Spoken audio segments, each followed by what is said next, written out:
शायद पाकिस्तान को कभी खेल भावना समझ में आए और वो आतंकवादियों को सरपरस्ती देना बंद करे। लेकिन कल का मैच है, हम खेलेंगे। कि पाकिस्तान ने एक इतनी खतरनाक, इतनी बुरी हरकत करी है। पहलगाम के अंदर हमारे 26 लोगों को मार दिया गया, हमारी बहन बेटियों के सुहाग उजाड़ दिए गए। अभी तो उनके आंखों के आंसू भी खुशक नहीं हुए थे कि हम एक मैच खेल लें उनसे। कि जो मोदी जी ने कहा था कि मेरे रगों में व्यापार दौड़ता है, मेरे खून में व्यापार है, वो मोदी जी की जो बात थी चुनाव के समय की, वो साबित हो गई कि केवल और केवल पैसा और व्यापार ये करना जानते हैं। इनको किसी की जान का कोई मतलब नहीं है, इस देश के सम्मान और स्वाभिमान का कोई मतलब नहीं। देखिए, एशिया कप में भारत की टीम खेल रही है और उसमें जितने भी देश आएंगे सामने उससे खेलेगा ही, उसकी मजबूरी है। वर्ल्ड कप में, एशिया कप में, ओलंपिक में खेलना हमारी मजबूरी है, वरना पाकिस्तान से हमारे संबंध अच्छे नहीं है। शायद पाकिस्तान को कभी खेल भावना समझ में आए और वो आतंकवादियों को सरपरस्ती देना बंद करे। लेकिन कल का मैच है, हम खेलेंगे और मैच होता है।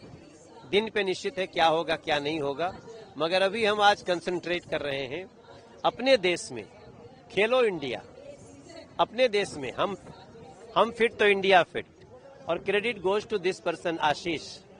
एक दिन हमने इनको कहा था कि देखो नरेंद्र मोदी जी, खेलो इंडिया, सब कोई खेले, इसमें सेलिब्रिटी कैसे खेलेंगे। और इस लड़के ने वो काम कर दिया जो मैं देख रहा हूं आंखों से कि इन्होंने AECL का 7वां सीजन, हम लोग 7 साल पहले इसको, और आज देखिए यहाँ का रंग देखिए। मैं मीडिया के थ्रू दिल्ली और NCR और देश के सभी सेलिब्रिटीज को बोलना चाहता हूं, आप खेल के मैदान में आना शुरू करो। आप जिम करने जाते हो, बहुत अच्छी बात है, मगर खेल के मैदान में आकर खेलना इंड्योरेंस अलग देता है, दम अलग दिखाता है। और उसमें खेलने में जो एक टीम भावना होती है, उससे जुड़ना बहुत जरूरी है। क्योंकि भारत के प्रत्येक व्यक्ति को स्वस्थ करना देश के प्रधानमंत्री नरेंद्र मोदी जी का भी बड़ा एक अभियान है। बिहार में चुनाव है, उसके प्रति आप क्या बोलेंगे? इतनी रैलियां कर रहे हैं तेजस्वी, इतनी रैलियां कर रहे हैं राहुल जी, उसके प्रति आप क्या प्रतिक्रिया? जो बिहार में जो चुनाव है, एक और तो जब वो रैली करने जाते हैं तो जहां पहले 6 घंटे में जाते थे, आजकल 1.25 घंटे में पहुंच जाते हैं। तब लोग बोलता है यार तुम लोग तो सड़क बनाया नहीं, सड़क तो मोदी जी, नीतीश जी ने बना दिया। पहले अब बीमार होते थे लोग तो भागना पड़ता था एम्स के लिए दिल्ली, अब 2 एम्स है बिहार में, IIMs है बिहार में। 6 घंटे की दूरी 1.25 घंटे की हो गई है। नदियों पे दर्जनों पुल बन गए हैं, कोसी से लेके, बख्तियारपुर से लेके, आरा छपरा से लेके और दीघा पुल तक जितनी गिनाएं, गया से पटना की दूरी कट रही है। तो बिहार अब नई उड़ान भरना चाहता है। वो जानता है कि बिहार का जंगल राज वाला निशान किसका है, उसके तरफ कभी जाना नहीं है। बाकी तो प्रचार करने के लिए सब स्वतंत्र है। FIR लॉन्च किया गया है, कांग्रेस ने डीप फेक वीडियो डाला है प्रधानमंत्री मोदी जी और उनकी मां के को लेकर, बहुत ही आपत्तिजनक उस पर FIR किया गया है। क्या है, नैतिकता की सारी जो मानक हैं वो कांग्रेस के लिए नहीं बने हैं। वो अनैतिकता के सारे पैमाने तोड़ती जा रही है। तो देखिए, जो कानूनन जो बात होगी वो तो होगी, मगर सबसे बड़ी निर्णायक जनता होती है और वो जनता इन लोगों को बताएगी कि पाकिस्तान ने एक इतनी खतरनाक, इतनी बुरी हरकत करी है। पहलगाम के अंदर हमारे 26 लोगों को मार दिया गया, हमारी बहन बेटियों के सुहाग उजाड़ दिए गए। अभी तो उनके आंखों के आंसू भी खुशक नहीं हुए थे कि हम एक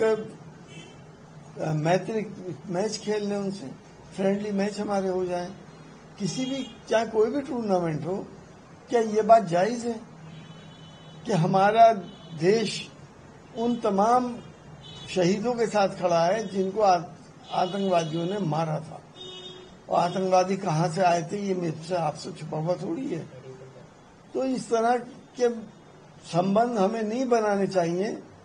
उन लोगों के बारे में सोचना चाहिए जिनके घर के लोग मर गए, जिनका कमाने वाले लोग चले गए, जो जवान बेवा हो गई, उनके बारे में सोचना चाहिए कि उनके दिल पे क्या गुजरेगी जब हम मैच खेलना शुरू कर दें, क्योंकि मैच उसी से खेला जाता है जिससे दोस्ती होती है। तो क्या एक मेडल लेने के लिए हम उन तमाम बेवाओं की भावनाओं से खिलवाड़ करें? क्या वो इस देश की बहन बेटियां नहीं थी? हमें तो एक मेडल ही तो मिल जाएगा, हद से हद यही तो होगा। लेकिन हमारा मॉरल कहाँ चला गया, इंसानियत कहाँ चली गई? मैं तो समझता हूं कि इस तरह के मैच खेलना एक बेशर्मी होगी। देखिए, उस बेटी के साथ तो सारे लोग खड़े हैं। कभी कभी वो सीन दिमाग से नहीं निकलता जब वो पति की लाश के सामने जमीन के ऊपर बैठी थी। तो उनके लिए तो उनके साथ तो सारा देश खड़ा है, आज भी खड़ा है। अब हमारे जो रूलर हैं उन्हें एहसास होना चाहिए इस बात का। देखिए, अब उन्हें एहसास इस बात का हो रहा है कि उन्होंने बहुत गलत काम करा है। तेल तो अमेरिका भी खरीद रहा है रूस से, तेल तो और बहुत से मुल्क खरीद रहे हैं रूस से, तो सिर्फ हमें क्यों टारगेट करा गया? तो हमारा ये मानना है कि ट्रम्प साहब न जाने क्यों हमारे देश के मुखालिफ हो गए हैं। या तो उन्हें ये लग रहा है कि कुछ दिन बाद भारत जो है वो महाशक्ति बनने जा रहा है और वो इन लोगों के सामने खड़ा हो सकता है। तो उन्होंने अपने एजेंट्स भी छोड़ रखे हैं हमारे देश में, जो यहाँ पे नफरतों की सौदागरी कर रहे हैं और यहाँ के रहने वालों को बांट रहे हैं, जिससे अल्टीमेटली देश कमजोर हो जाएगा। देखिए, यूरोप वाले भी तो खरीद रहे हैं वहां से तेल, तो हमारे कंधे पे बंदूक क्यों छोड़ रहे हैं ट्रम्प साहब कि हमारे पर टैरिफ लगा दें और रूस को नुकसान पहुंचाएं? उनकी हिम्मत है तो डायरेक्ट इन्वॉल्व होना, रूस से जंग करें, 2-4 उनकी रिफाइनरीज, उनके कुओं को नष्ट कर दें, अगर उन्हें इतनी फिक्र है तो। देखिए, गिरिराज सिंह जी के बयानों पे आप लोग इतना तवज्जो क्यों देते हैं? उन्हें तो कहने की आदत है, लेकिन वो कहते रहते हैं। अब तो मुसलमान भी उनकी बातों को नजरअंदाज करते हैं कि भाई इन्हें तो कहना ही है, इनकी राजनीति है हिंदू मुसलमान करो। कभी वो झटके के मीट की बात कर रहे हैं, अब उन्होंने हरामखोर कह दिया। क्या वो ये समझते हैं कि यहाँ का हिंदुस्तान का मुसलमान क्या किराएदार है उनका? क्या यहाँ का मुसलमान कोई नौकरी के ऊपर हैगा कि हम कोई नौकरी कर रहे हैं? ये देश जितना गिरिराज सिंह का है उतना एसटी हसन का भी है। देश पे सबका बराबर का हक है। देश को जो कानून दिया अम्बेडकर जी ने, उससे खूबसूरत कानून और कोई नहीं हो सकता था, जिसकी वजह से हम सब एक सूत्र में बंधे हैं। गिरिराज सिंह जी को तो इस तरह के बयानात देने की आदत भी है, उनका एजेंडा भी है, क्यों तो हमेशा ऐसे ही बयान देते हैं और जिससे कि देश की दो बड़ी कम्युनिटीज के बीच में दरारें पैदा हों और फासले पैदा हों और हमारा देश कमजोर हो। उनकी भी इंक्वायरी होनी चाहिए कि उनका रिमोट किसी बाहरी हमारे दुश्मन के हाथ में तो नहीं है जो इस तरह की बात करते हैं। जी, मुसलमान से जो सर्टिफिकेट देना चाहते हैं, हमें जरूरत नहीं है उनसे कोई सर्टिफिकेट लेने की। मुसलमान ने आज जो काम करा है पंजाब के अंदर, वो किसी से छुपा हुआ नहीं, भले से हमारे टीवी चैनल ना दिखाएं, सोशल मीडिया पे सब मौजूद है। मुसलमान अपने देश के लिए अपनी जान अड़ा देता है, अपने देशवासियों को अपना भाई समझता है और वही प्यार मोहब्बत कायम रखे हुए है जो आज से 100 साल पहले थी।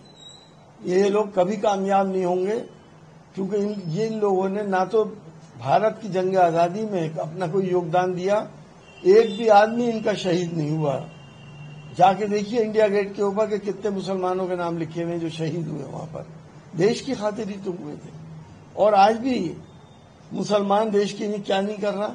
नहीं, आप देख सकते हैं ये आप जो पहलगाम में जिनके पति जो शहीद हुए, जिनके परिवार के लोग मारे गए, उनके लोग भी बोल आप पूछ लीजिए उनसे क्या है। इसका मतलब ये पूरी अब ये साबित हो गया कि जो मोदी जी ने कहा था कि मेरे रगों में व्यापार दौड़ता है, मेरे खून में व्यापार है, वो मोदी जी की जो बात थी चुनाव के समय की, वो साबित हो गई कि केवल और केवल पैसा और व्यापार ये करना जानते हैं। इनको किसी की जान का कोई मतलब नहीं है, इस देश के सम्मान और स्वाभिमान का कोई मतलब नहीं है। पीआईएल भी दाखिल हुई है।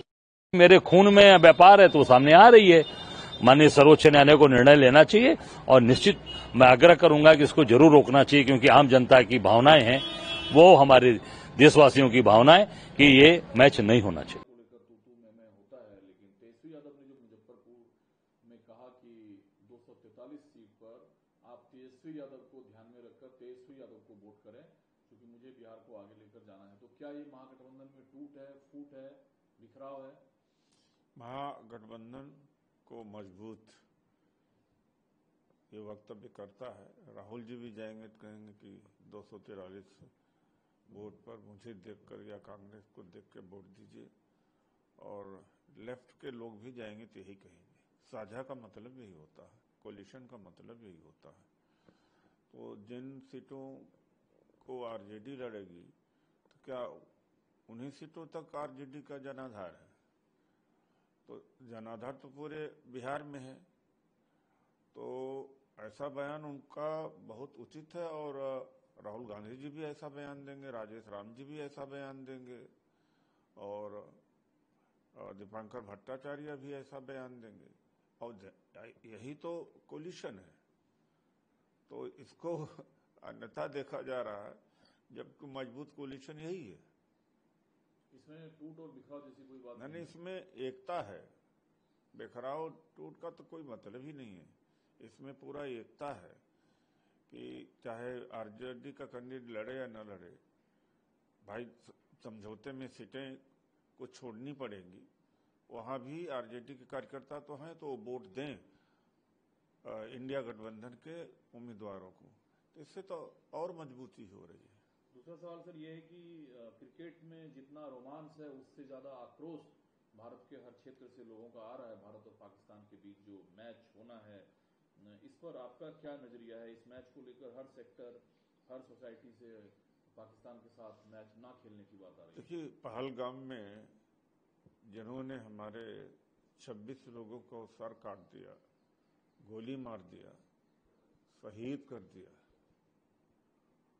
क्या उनके खुशी में पाकिस्तान और भारत का क्रिकेट हो रहा है? और शुभम की पत्नी जो शहीद कर दिया गया था, और विलाप कर रही है कि किस खुशी में भारत पाक क्रिकेट खेला जा रहा है। और उसके बाद जिस तरह से बॉर्डर पर, वाघा बॉर्डर पर 15-16 लोग वहां मार दिए गए।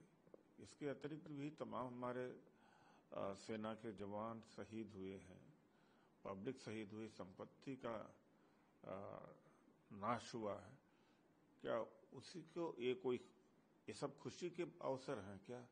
खुशी की बातें क्या हैं कि जिसके वजह से पाकिस्तान से क्रिकेट खेला जा रहा है? और एक दूसरी बात है कि ऑपरेशन सिंदूर चालू है, तो युद्ध और खेल एक ही साथ चल रहा है।